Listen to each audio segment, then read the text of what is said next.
Information shared on the following program is for general information purposes only. It does not constitute legal, tax, investment, or other advice, nor is it intended to recommend any particular investments, products, or financial instruments. Always seek advice from your financial advisor, attorney, or accountant with regard to investment, legal, or tax questions. The point is, ladies and gentlemen, that greed, for lack of a better word, is good. Greed is right. Greed works. Greed might be good for investors and speculators on Wall Street, but it's a surefire way to create unnecessary worry for savers. Stay tuned as I show you how to avoid the greedy saver syndrome.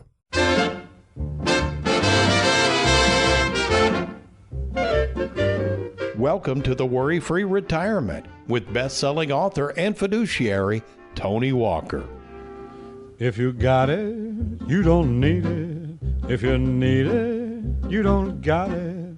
You don't get it, shame on you.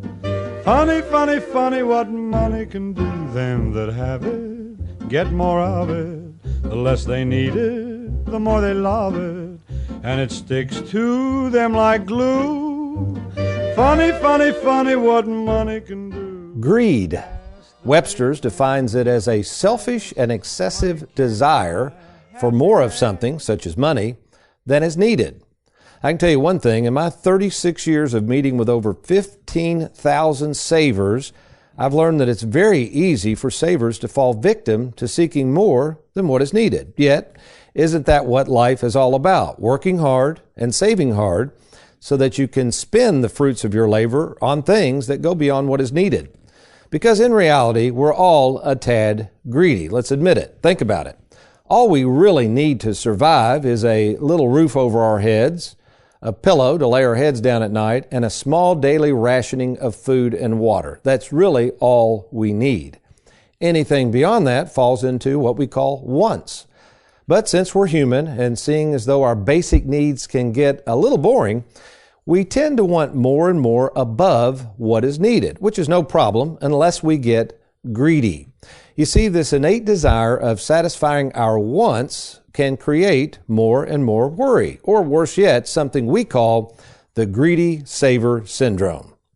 Well, welcome, folks, to the Worry-Free Retirement, and I am the author of the Worry-Free Retirement, author of Live Well, Die Broke, and one of my favorite books we're going to talk about a little bit today, Don't Follow the Herd. And yes, I am that little man in the sweater vest, retirement planning specialist and fiduciary, Tony Walker. And boy, was that a long intro to who I am as Aaron Orander sits, speaking of bored, over there in his chair. Aaron, America's favorite financial sidekick. Good morning. Yes. No, I'm just kidding. Good morning, sir. Good morning. How are you this morning, Aaron? I'm good. I'm ready to rock and roll. All right. By the way, is it okay to mention you had a child, a little accident yesterday? Everything okay in the home life there? Yeah. My son Preston just had a little gardening accident, I guess you could say. He was pulling on the hose of the sprinkler and it flew up and popped him right in the head. Now, did you have a soundtrack that went whoop, whoop, whoop, whoop, yeah. right after it hit it? All right. Now, I shouldn't laugh at that. That's not funny. But he's good. He got a couple stitches. He's all good. He was a trooper about it, so he got to get ice cream afterwards. My mom, Ma Jo, tells the story growing up in Lexington. We lived on a street called Rambler Road. And believe it or not, people say, well, you couldn't remember that. You were like 3 years old. My brother Marty was throwing horseshoes. Now, I don't remember the exact incident as far as how it happened, but I think it was one of those things they were saying, Tony, get out of the way. Of course, hard-headed Tony, I wasn't listening. Guess what hit me upside the head? Right. A horseshoe. So I'm running down the street, blood's flying everywhere. Nobody can catch me. They finally catch up to me and throw a couple stitches in me. I was always getting hurt as a youngster. Were you accident prone? Oh, yeah. I got hurt all the time. Well, I was the third child, so. Oh, yeah. You know, by the time they got to me, it was kind of like, yeah, he's okay. We don't need to go to the hospital. He's okay. Speaking of third child, we've got 3 children. I think about it, and they're 4 years apart. So Philip, when he's born, you know, through age 5, I think we've got like 6,840 photos of him. Then Lacey came along, our second. We narrowed it down to about 3,000 photos. And then Anthony is our third. I think we took 3 pictures of him his whole life. It's funny how that last child kind of gets. All right. So we're talking about the subject, Aaron, that nobody really enjoys talking about. Nobody wants to admit. Would you admit on occasion you can be a tad greedy? Come on. Oh, yeah. Oh, yeah. Yeah. And you know what, there's actually, you know, Michael Douglas, that was in the movie with Michael Douglas where he's the Wall Street baron talking about how greed is good. Greed, for lack of a better word, is good. Greed is right.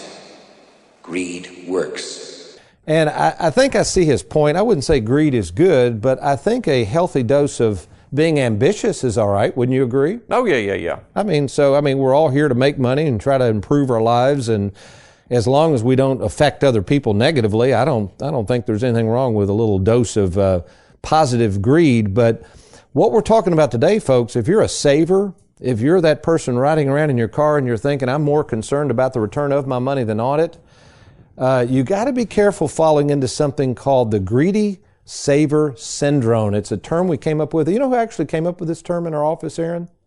Nope. Gina. Gina did. Yeah. Okay. We were talking about that. She said, well, that sounds like savers are being a little greedy. So what I'm going to do, I've never done this before.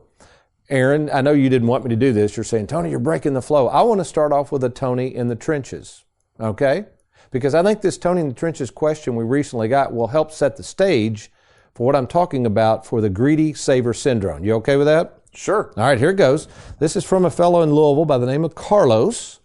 And Carlos writes, Tony, I'm 55, thinking of retiring around age 60. Now, these are the words of Carlos. I will not fill in the blanks. By the way, folks, this is a G-rated show. And he says, I'm tired of losing my in the stock market. You can fill in the blanks. Most of my money, Carlos goes on to say, is a company-provided 401k, which I had 100% in growth mutual funds, that's the stock market, folks, prior to the coronavirus hit that we all took. Now, this is the part that's interesting, folks. Remember, we're assuming here Carlos is a saver, but he's got 100% of his money in the market. So he says, I tried to get out of the stock market, but mistimed it. In other words, the market had gone down. We'll see this in our next segment. Carlos, thinking he can time the market, gets out, and he says he lost a bunch of money in the process. So what do you think happened, Aaron? The market was high, it tanks, Carlos gets out.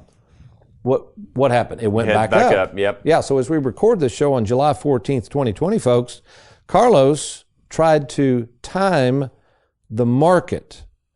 So let's finish up with Carlos's TNT. So basically, Carlos is tired of trying to time the market, realizes he's probably not real good at it. We're going to find out most people aren't, by the way. So basically, here's the end of his question. At this stage of the game, Tony, how much money should I have invested in the stock market? And folks, that's a great question. When I come back, I'm going to answer that question. You're listening to The Worry-Free Retirement. I'm Tony Walker. I'll be right back.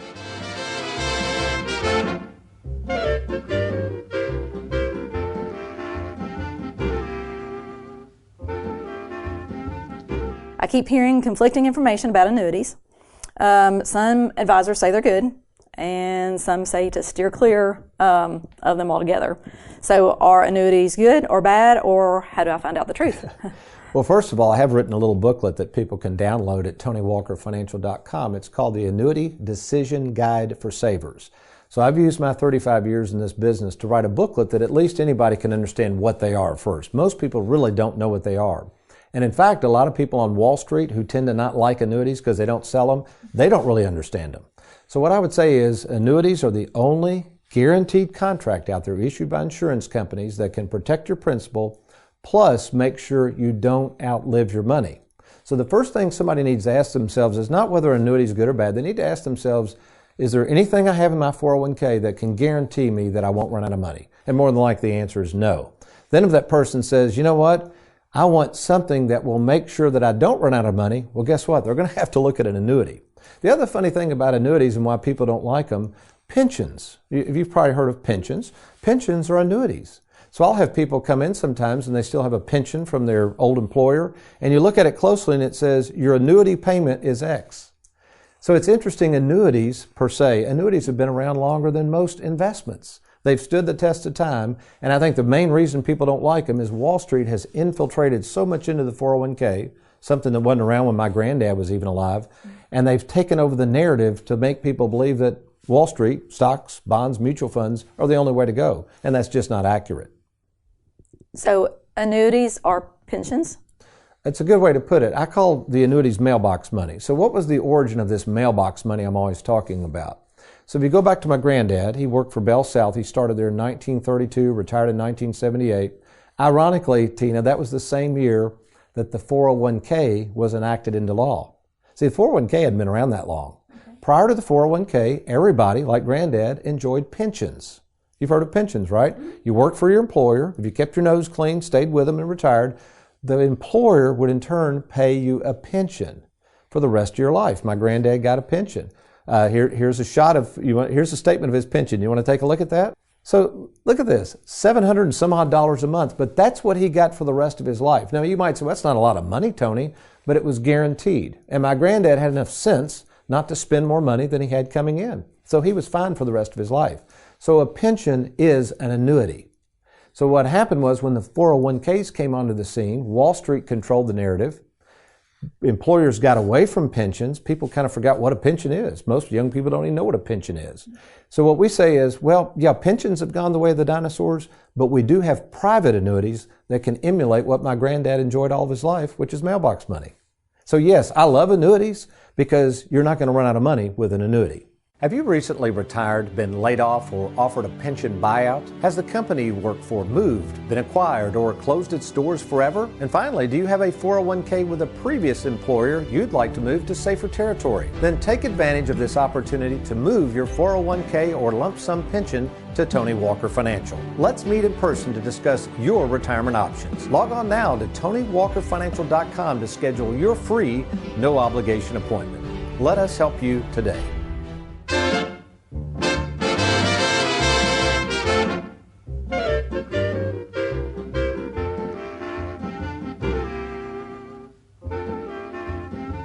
Welcome back to the Worry-Free Retirement, and we are talking about this saver syndrome where people get a little greedy. You met my wife, Susan, right, Aaron? Yes. Okay, let me start this off this way, folks. I will answer Carlos's question here in just a second, but there are really two types of savers. There's savers like my wife, Susan. Aaron, this is a true story. She inherited a little bit of money from her mother when her mother passed a couple of years ago. Now, keep in mind now, we've been married 36 years. I've known her since high school, right? Yep. And I just assumed she would just say, Tony, here, take this money and invest it. Guess what she had to do? Have you heard this story? I think so. She set up an appointment to come see me at the office. Okay. I thought, oh, this is serious. So she shows up. It's like I'm talking to my wife. Oh, hey, Susan, well, go ahead. I said, go ahead with what? Well, take me through this process you've been talking about. She makes me get on the whiteboard. I'm writing things. She looked at me. She said, Tony, all I can tell you, if you lose any of this money, I'm going to kill you. So I thought, man, this is serious. So the first saver is like Susan, who hates losing any money. All right. This show is actually dedicated to the second type of saver. It could be this first saver like Susan, but it could be the second type of saver who is okay with a little bit of risk. You with me, Aaron? Okay. Yeah, I mean, Susan wants no risk, but there are savers. Remember, a saver is defined as a person's more concerned with the return of their money than on it. But there are savers that are okay with some risk, like Carlos. Okay, so let's kind of see what really happened. Again, we're recording the show on July 14th, 2020. Let's go back in time at the first of the year, 2020. Man, it was starting out like a bang. We were all excited to go to Disney World. The stock market was all-time highs. Unemployment was low. And all of a sudden, this flu virus hits our shores, creating panic. The government hastily shuts down the economy. And guess what that did to the stock market, Aaron? Between February and March, guess how much the stock market dropped? Do you know the amount? Well, I do because I've worked on the graphics. Oh, but that's true. I'll just say 30%. 30%. That's a good guess, seeing as though you've already seen the answer. 36.4%. So let me break that down, folks. If you say, well, what's that even mean? Well, that means if you had in February of this year, $100,000, let's say you're Carlos, in your 401k, basically in roughly 33 days, we'll call it overnight, but 33 days later, your $100,000 would be worth $64,000. How's that sound, Aaron? Can you imagine getting ready to retire and this just happened? No. Okay, it's okay with you sitting over there. What are you, in your 30s or early 40s? I mean, you've got time, but we're talking about people retired or nearing retirement, all excited, and all of a sudden they look at their 401k and it looks more like a 201k. Now, what happened was, in Carlos's case, he tried to time the market. He thought it was going to get worse, so he got out. You with me? He jumped off the ship jumps on the safety of the dry land and he's at 64,000, but now the market went back up. So he's still at 64,000. Now he's got to decide, does he get back in? You with me? What a dilemma to be in. Yeah. Okay. So Carlos was trying to time the stock market, folks. Now you say, well, don't people try to time the market all the time? Well, yeah, that's the whole thing. If you're watching TV, especially in volatile times, you'll see all these ads. If you watch a lot of these network television shows that involve money, there'll always be ads on there. You know, John Doe predicted the market crash of '08. Find out how John Doe does it and move forward and turn, $5 into $5 million overnight. It's all about John Doe apparently thinking he can time the market. Now, there's an article that came out recently. In fact, Dalbar, D-A-L-B-A-R, has studied this phenomenon for years. I'm a big fan, Aaron, of John Bogle, who kind of created the Vanguard family of funds. What they keep discovering time and time again is if the stock pickers, the so-called experts, try to time the market and pick stocks instead of just going with what we call an index, like an S&P 500 index. Did you realize, Aaron, the vast, vast majority of those stock pickers can't even beat the indexes? What was it, about 90% or something? Do you have that study in front of you? Not in front of me. Okay, we'll pull it up later. But the bottom line is, years ago, John Bogle said the same thing. He had a great one-liner. I've always remembered this. When people are trying to time the market and pick this and pick that, and John Bogle said, you can purchase an index that includes all the stocks and keeps you from having to do all this hard work and missing out on the market, etc. And he had this one-liner. He said, why try to find the needle in the haystack when you can just buy the whole haystack? So with this process, what we decided to do, okay, so how are we going to help savers then? You say, well, Tony, what do you do? How are you going to help me guarantee some of my money, or a majority of my money? I would say guarantee the majority of your money if you're truly a saver, but also quit timing the market, but have some money in the market. So what we believe, it's not necessarily timing the market, but it's time in the market. There's a big, big difference. And what we've developed is something called the split IRA concept. And this split IRA concept works wonders for the saver. Why is it so important for the saver to have a split IRA concept? Because what you have with this split IRA concept is a way to have your cake and eat it too. What we can do at Tony Walker Financial, we can set up a game plan that includes some risk, if you'd like to take some risk with your money. No more trying to time the market, no more sleepless nights. And then on the back end of that, we provide our beloved guaranteed mailbox money so that you won't run out of money. So when I come back, we're going to talk about the percentages of market, how much Carlos might consider having in the stock market. I'm going to answer his final question. So when we come back, I'm going to actually demonstrate how the split IRA works, how you can have some money in the market without the fear of running out. You're listening to the Worry-Free Retirement. I'll be right back.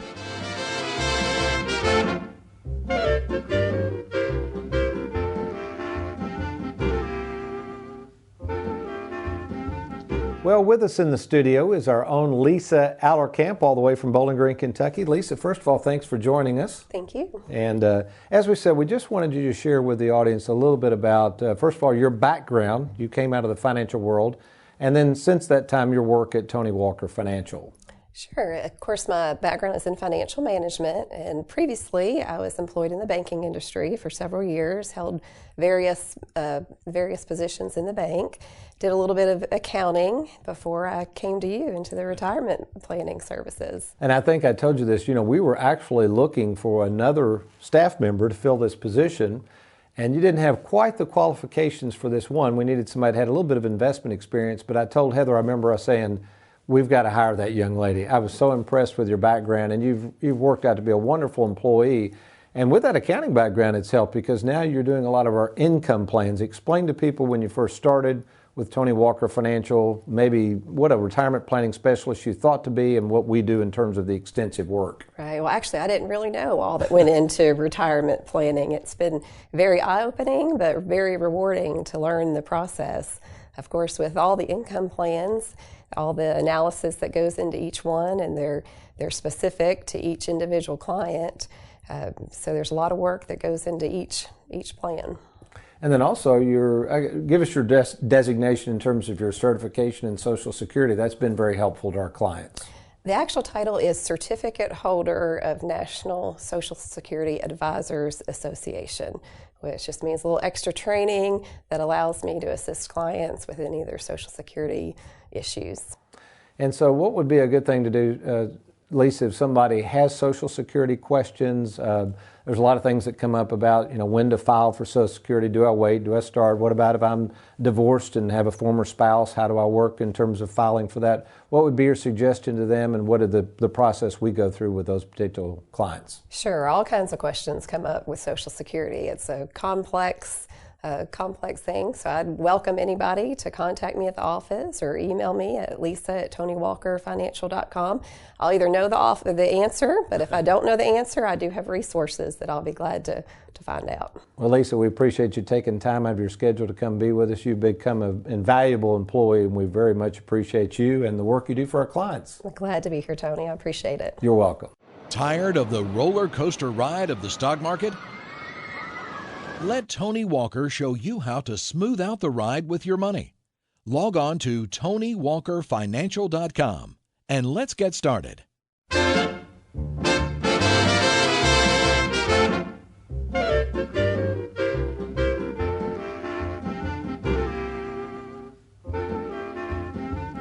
Welcome back to the Worry-Free Retirement. And in case you're just now joining us, we're talking about this syndrome called the greedy saver syndrome. And in case you're just now joining us, folks, it's okay to be a little greedy, but we don't want to be a lot greedy. So how do we match this up with our personality? Assuming you're a saver, assuming you don't like taking a lot of risk, but you're okay with some risk, assuming you don't want to try to time the market, maybe you just missed out on this last drop and then back up, and you don't want to stay on the roller coaster ride of the stock market, but you need a full-time advisor.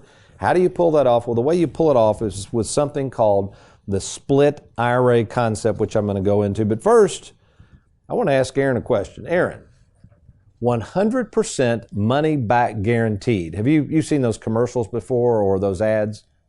Okay, if you're getting ready to buy something from somebody, a vendor, how does it feel knowing that if you don't like the product or not satisfied with the service, that you could turn the item back in and get 100% of your money back? That's a good feeling.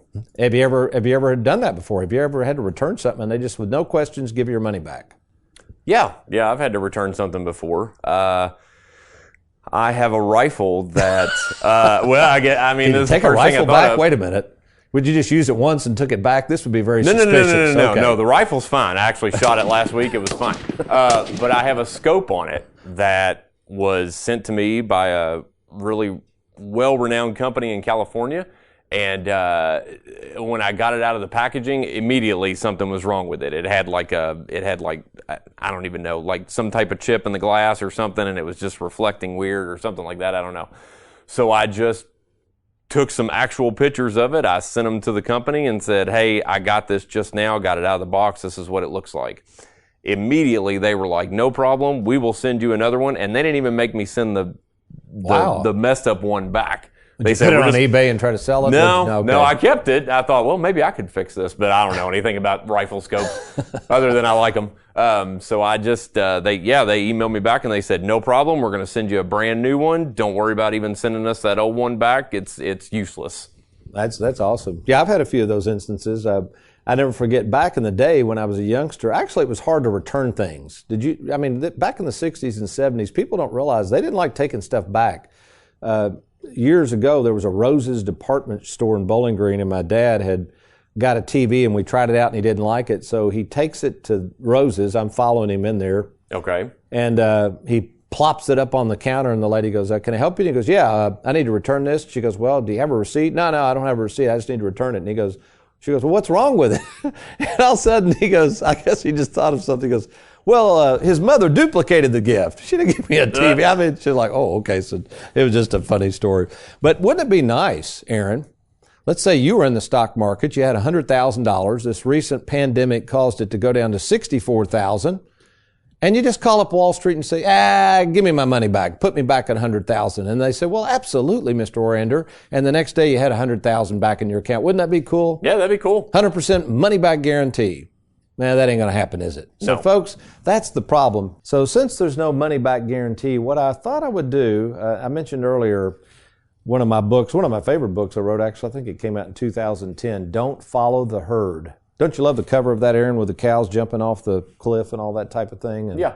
So, I don't know if you knew this. One of my clients had a young child, and I was over visiting once, and I saw the book setting out, and I said, and his little daughter was like 5 years old, and said, have you seen the copy of my book, Don't Follow the Herd? And she looked at it real funny. She hadn't seen it. And I pointed to it, and he said, yeah, she had seen that before. And she said, Daddy, I think I want to be this cow. She pointed to the cow that hadn't quite jumped over the cliff yet. So even she understood the potential disadvantages of following the herd. So we don't want to follow the herd, folks. Just because somebody says they're making a lot of money or the stock market's gone up, if you're a saver, you have to be very, very careful to stay the course. And what I did in Don't Follow the Herd is I used this example. So I'm going to use the remaining time. So hopefully in the remaining time, this will kind of give you an idea of the stock market, the volatility, and why you really don't need to take a lot of risk. Okay. Now remember, these numbers we're just using hypotheticals. So please, what I'm getting ready to describe as the split IRA, we're using an example on purpose of 4.83%. I cannot guarantee you'll get 4.83%. We're just using this as an example to compare it to putting 100% of your money in Wall Street, or what I call Wally World. Okay, so let's imagine the first year you're in the stock market, and let's just say the stock market goes up 20%, which is good, right? And let's say we've got our split IRA concept with a lot of guarantees and a little bit of stock market, and we make only 4.83. So Aaron, if we were to stop there, if you invested with me and your buddy was at Wall Street and he made 20 and you made 4.83, are you going to be real excited about Tony Walker? No. No, good answer. Let's go to year 2, 20% again with Wall Street. Aaron's got the split IRA with Tony Walker Financial. We make you 4.83. Now you're probably starting to fume a little bit, aren't you? A little bit. Yeah, okay. But what happens in year 3? What if the stock market goes down 20%? 20%. Now remember, folks, the market's gone up for 2 years in a row. So if you lose 20%, you're actually losing more than you think because the market's gone up. For example, if you had 100,000, you make 20% the first year, that's 120,000. You make 20% on top of 120, that's another 24,000 on top of 20. Now you're up to 144. So if you lose 20 of 144, you lose 20 of 144, not 20 of 100,000. Let's say the original principal. So, but we, Aaron, make 4.83. So let's summarize. After 3 years, your buddy makes 20, he makes 20 again and loses 20, and you've only made 4.83% for 3 years. Would you assume your buddy should be way ahead of the game still? Should be. Should be. Nope. Guess what? They're exactly the same. Because that 20% brought it down that much. Now, the average rate of return, if you just take 20, times 3 divided by 3, you come up with 6.7. That's not the accurate way. See, Wall Street a lot of times advertises average rates of return, but you have to look at actual yield. That's what you actually made money on. And we won't get into the details of that, folks, but that's the kind of thing we do. We understand numbers. We understand waiting it out. We understand safety and security. And in this example, without a bunch of sleepless nights, basically you'd have the same thing if you just played it safe. So maybe that's you. You're sitting there saying, well, Tony, first of all, I don't have a retirement specialist. I don't have a fiduciary that's working in my best interest. It seems like everybody's always working in their best interest, and I get left over with the crumbs. Or maybe you're sitting there with a 401k, an old 401k. Maybe you're getting ready to retire. Maybe you're like Carlos and you're just tired of playing the stock market game and you're okay with some money in the market, but not as much, and you want to figure out how much to put over there. Well, why don't we talk? It's easy to do. In fact, all you got to do to meet with me in person or talk by phone is log on to TonyWalkerFinancial.com. Now, once there, you're going to hit the Let's Get Started button, and that will take you to one of our friendly staff who will gather your information confidentially and, again, arrange for a brief conversation with myself or one of our fiduciaries. And if it's warranted, I will be happy to meet with you in person at either our Bowling Green, Louisville, or Lexington, Kentucky offices. Give us a call at 877-499-WALK. That's 877-499-9255. Or again, log on to TonyWalkerFinancial.com. Well, we hope you've enjoyed today's episode of the Worry-Free Retirement. I'll look forward to seeing you next week. But you remember, between now and then, if all else fails, you be worry-free. Make it a good one. You don't got it, you don't get it, shame on you. Funny, funny, funny what money can do.